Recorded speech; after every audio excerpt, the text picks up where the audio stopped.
دوستوں میں ہوں ودود مشتاق اور آپ دعا کے پلیٹ فارم سے دیکھ رہے ہیں ہماری ویڈیوز، اور آج کی معلوماتی ویڈیو جو ہے وہ وزٹ ویزا، برطانیہ کا وزٹ ویزا، جی ہاں، جس کے حوالے سے دیکھا جائے تو تازہ ترین اعداد و شمار کے مطابق 27% ایسے لوگ ہیں جن کے ویزے پاکستان میں جو اپلائی کرتے ہیں وزٹ ویزا، اور ان کا ریجیکٹ کیا جاتا ہے، حالانکہ ان کے پاس ایویڈنس موجود ہوتی ہیں، ان کے پاس سیر و سیاحت کے لیے یہاں برطانیہ آنے کے لیے بہت سارا مواد ان کے پاس موجود ہے، لیکن ان کے درخواستیں جو ہیں وہ مسترد کر دی جاتی ہیں۔ تو میں آپ کو یہ بتانا یہ چاہتا ہوں کہ وزٹ ویزے کو بہت احتیاط کے ساتھ اور بڑے بھرپور انداز میں اس کو آپ نے فل اپ کرنا ہے۔ آپ کوشش کیجئے گا کہ کسی سے رہنمائی لے لیں، جیسے کہ ہم دعا کے پلیٹ فارم سے بھی لوگوں کو درخواستیں فل اپ کرنے کے لیے ہم ان کی رہنمائی کرتے ہیں، تو اس طرح آپ کسی نہ کسی جگہ پہ کسی نہ کسی شخص سے آپ رہنمائی لے لیں جو اس سلسلے میں آپ کو بہتر گائیڈ کر سکتا ہو۔ تو میں آپ کو سب سے پہلے بتانا یہ چاہتا ہوں کہ سیر و سیاحت کے لیے کون لوگ آ سکتے ہیں اور کیوں وہ لوگ آتے ہیں۔ جو سیر و سیاحت اور تعطیلات گزارنے کے لیے جو لوگ ہیں وہ بھی یہاں برطانیہ آ سکتے ہیں، جبکہ اپنے فیملیز، فرینڈز اور دیگر رشتہ داروں کو ملنے کے لیے یا ان کی شادی میں شرکت کے لیے یا کسی غم کی کیفیت میں، یعنی کہ جنازے میں شرکت کے لیے، کسی کی فوتگی کی شرکت کے لیے آپ وزٹ کے لیے یہاں پہ آ سکتے ہیں۔ اس کے علاوہ آپ کوئی رجسٹرڈ چیریٹی ہے یہاں پہ جو آپ کو دعوت دے رہی ہو، لیکن آپ ایز اے والنٹیئر اس کے ساتھ آ سکتے ہیں، بطور والنٹیئر جو ہے وہ اس چیریٹی کا وزٹ کر سکتے ہیں۔ اس کے ساتھ ساتھ ایسا ٹرانزٹ ویزا جو برطانیہ سے آپ نے یہاں رہ کر برطانیہ سے ہو کر آگے کسی اور ملک کو جانا ہوگا، تو وہ ٹرانزٹ ویزے کے حوالے سے بھی آپ وزٹ ویزا اپلائی کر سکتے ہیں۔ اور اس کے ساتھ ساتھ کسی کاروباری میٹنگ میں بھی آپ نے شرکت کرنی ہو تو آپ وزٹ ویزا اپلائی کرتے ہیں۔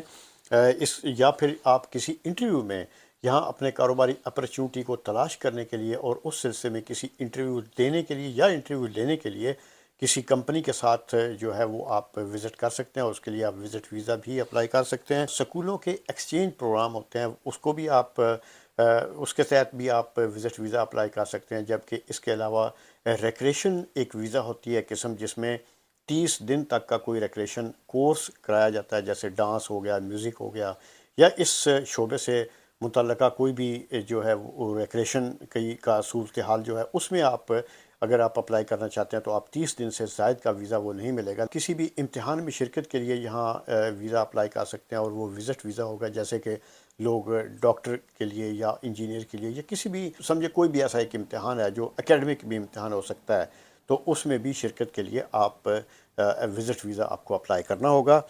جبکہ آپ طبی علاج کے لیے، یعنی کہ میڈیکل ویزا جو ہے وہ بھی ایک وزٹ کی ہی شکل ہوتی ہے کہ میڈیکل ویزا آپ اپلائی کر سکتے ہیں جو آپ نے برطانیہ علاج کے لیے آنا ہو، تو اس کی بھی ایک کیٹیگری ہے، لیکن اس کی ریکوائرمنٹ جو ہے وہ ڈیفرنٹ ہوگی۔ لیکن اس اپلائی کرنے سے پہلے آپ کو تمام ریکوائرمنٹ کا بڑے خیال سے، بڑے دھیان کے ساتھ آپ کو یہ خیال رکھنا ہے کہ آپ کو کیا کیا چیز جو ہے وہ اس میں درکار ہے، اور پھر آپ نے وہ اینڈ پہ جو اپلیکیشن کے اینڈ پہ ٹک مار ہوتا ہے اس کو ضرور آپ ٹیلی کیجئے گا۔ اب میں آپ کو بتا سکتا ہوں کہ اگر آپ برطانیہ آ رہے ہیں اور وزٹ ویزا آپ کو اپلائی ہو جاتا ہے تو وہ ابتدائی طور پر ظاہر ہے آپ کو جتنے بھی سال کا ملا ہے، لیکن 6 ماہ تک کے لیے آپ یہاں پر قیام کر سکتے ہیں۔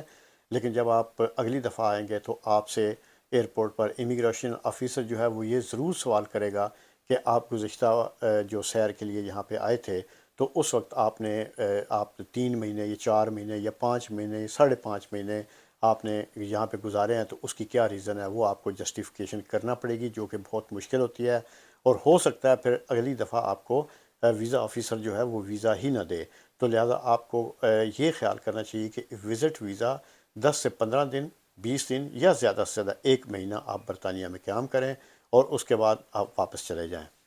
اگر آپ کو وزٹ ویزا مل گیا تو آپ یہاں پہ کیا نہیں کر سکتے؟ سب سے پہلے یہ ہے کہ آپ یہاں پر کوئی ایسا کام نہیں کر سکتے جو آمدنی کی کہلاتا ہو، یعنی کہ آپ یہاں پر جاب نہیں کر سکتے، ایون کہ آپ والنٹیئر جاب بھی نہیں کر سکتے، آپ سیلف امپلائی کے طور پر بھی اپنے آپ کو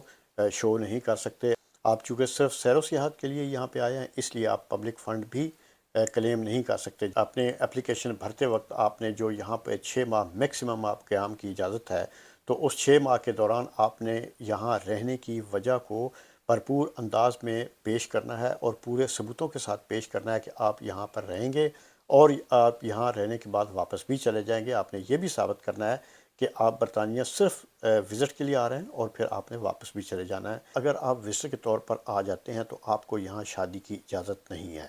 آپ اگر شادی کرنا چاہتے ہیں تو یہاں پر جو بھی آپ کا ارینجمنٹ ہوگا شادی کے حوالے سے، وہ آپ کو پھر پاکستان جا کر اس کے لیے نئے سرے سے اپلائی کرنا پڑے گا۔ یہاں رہتے ہوئے ایز اے وزٹر آپ یہاں پہ شادی نہیں کر سکتے۔ ہاں البتہ اگر آپ پہلے سے ہی سول پارٹنرشپ میں ہیں تو اس کو میرج میں تبدیل کرنے کے لیے آپ کو کسی نئی چیز کی کسی کی ضرورت نہیں ہے۔ آپ نے چونکہ visit visa on line he apply کرنا ہے، اس لیے آپ کوشش کریں کہ آپ کی درخواست جو ہے وہ تمام دستاویزات کے ساتھ مکمل ہو، اور اگر یہ تمام دستاویزات کے ساتھ مکمل ہے تو ہوم آفس آپ کو 3 ہفتوں کے اندر اپنا فیصلہ سنا دے گا، یا تو آپ کا ویزا مسترد کر دیا جائے گا یا پھر آپ کو ویزا گرانٹ کیا جائے گا۔ اگر آپ وزٹ ویزا اپلائی کرتے ہیں تو اس کے ساتھ آپ نے اپنی ایویڈنس بھی پیش کرنی ہے کہ آپ جس کنٹری میں یا پاکستان میں جیسے آپ رہ رہے ہیں تو پاکستان میں آپ کی مالی حیثیت کیا ہے، آپ کب سے کام پہ کر رہے ہیں، آپ کی فیملی کیا ہے، آپ کے بچوں کے حوالے سے آپ کے پورا فیملی ٹری جو ہے نا وہ آپ اس کے ساتھ آپ نے بھرنا ہے۔ اگر آپ کا زندگی میں کہیں پہ بھی کبھی بھی ویزا آپ کا مسترد ہوا تو اس کو کبھی بھی آپ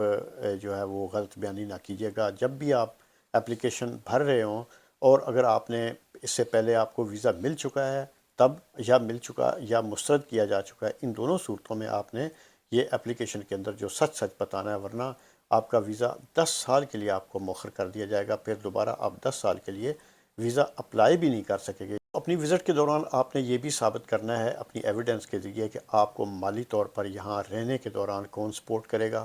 مثال کے طور پر اگر کوئی آپ کا ریلیٹیو ہے، کوئی دوست ہے، کوئی بھی بندہ ہے جو آپ کو سپورٹ کرنا چاہتا ہے، تو اس کی مالی حیثیت یعنی اس کی بینک سٹیٹمنٹ جو ہے وہ آپ اس کے ساتھ لگائیں گے، اور اس کا گھر کا ایڈریس، کہ گھر میں کتنے کمرے ہیں، وہ ایک پراپرٹی ڈیلر جو یہاں کے لوگ ہیں وہ ایک اسیسمنٹ کر کے وہ سپانسر کو دیتے ہیں۔ سپانسر جو ہے وہ چونکہ آپ کا ذمہ دار ہے، اور اس کو بھی آپ نے یہ موقع نہیں دینا کہ آپ یہاں پہ اپنے قیام جو ہے وہ مستقل کرنا چاہ رہے ہیں، کیونکہ جو یہاں کا سپانسر ہے وہ بھی مشکل میں کا شکار ہو سکتا ہے۔ آپ کے آنے اور جانے کی جو مدت ہے وہ بڑی مختصر سی آپ نے اپنی اپلیکیشن میں بتانی ہے۔ برطانیہ آنے کا پورا ایک پلان آپ کو دینا پڑے گا کہ آپ اتنے دن یہاں پہ رہیں گے، آپ کسی رشتہ دار سے ملیں گے، آپ کسی دوست سے ملیں گے، آپ کسی میٹنگ میں جائیں گے، کوئی انٹرویو کریں گے، انٹرویو لیں گے، کوئی امتحان دیں گے، آپ کیا کریں گے، یہ اپنا سارا پلان جو ہے وہ آپ اس میں دیں گے۔ یہ جو اپلیکیشن ہے نا، اس میں زیادہ تر جیسے میں نے آپ کے اس ویڈیو کے شروع میں آپ کو بتایا تھا کہ 27% جن لوگوں کا ویزا جو ہے وہ ریجیکٹ ہوتا ہے، اس کی وجہ صرف یہی ہوتی ہے کہ وہ اپنی درخواستوں کو نامکمل رکھتے ہیں، یا اپنی درخواستوں کو کسی اس طریقے سے بھرتے ہیں جو ایک نان پروفیشنلی کسی سے جو ہے وہ درخواست فل اپ کروائی جاتی ہے۔ لہٰذا آپ درخواست کو پوری طرح بار بار اس کو چیک کروائیں، بار بار آپ اس پہ دھیان دیں۔ اپلیکیشن دینے میں تاخیر کر لیں، لیکن وہ اپلیکیشن جو ہے نا وہ مکمل ہونی چاہیے، تاکہ آپ کے ویزے میں کسی قسم کی خامی نظر نہ آئے۔ اور اس کے باوجود بھی اگر آپ کا ویزا جو ہے تمام تر آپ کی اہلیت اور تمام تر قابلیت اور تمام تر ثبوتوں کے باوجود بھی اگر آپ کا ویزا جو ہے وہ مسترد ہوتا ہے، تو اس میں آپ ویزا مسترد ہونے کے بعد آپ جوڈیشل ریویو میں جا سکتے ہیں، جو یہاں کا کوئی اچھا وکیل اس سلسلے میں آپ کو لینا پڑے گا جو آپ کا جوڈیشل ریویو کرے۔ اور جوڈیشل ریویو میں جانے کے بعد جو ہے وہ تقریباً جو اس وقت کی شرح آئی ہے ہمارے سامنے، وہ ہے 90% سے زیادہ لوگوں کا ویزا جو ہے وہ دوبارہ ان کو گرانٹ کر دیا جاتا ہے۔ لہٰذا میری آپ سے یہ درخواست ہے کہ وزٹ کے لیے آنے والے جو بھی حضرات ہیں، خاص طور پر پاکستان سے، وہ اپنی درخواستیں کسی پروفیشنل سے بھروائیں۔ اور اس سلسلے میں جو دعا کی چیریٹی ہے، دعا ہماری جو چیریٹی ہے، ہم آپ کو ویزا فارم بھرنے میں اور ان کی دستاویزات ساتھ میں منسلک کرنے میں، اس کے ساتھ دیگر ہدایات جو ہیں وہ تمام تر فری اور رضاکارانہ طور پر ہم آپ کو جو ہے وہ فراہم کرتے ہیں۔ تو اس سلسلے میں میری گزارش ہوگی کہ ہمارا یہ چینل جو ہے وہ آپ سبسکرائب کریں، اور انشاءاللہ نیکسٹ ویڈیو کے ساتھ دوبارہ حاضر ہوں گے۔ والسلام۔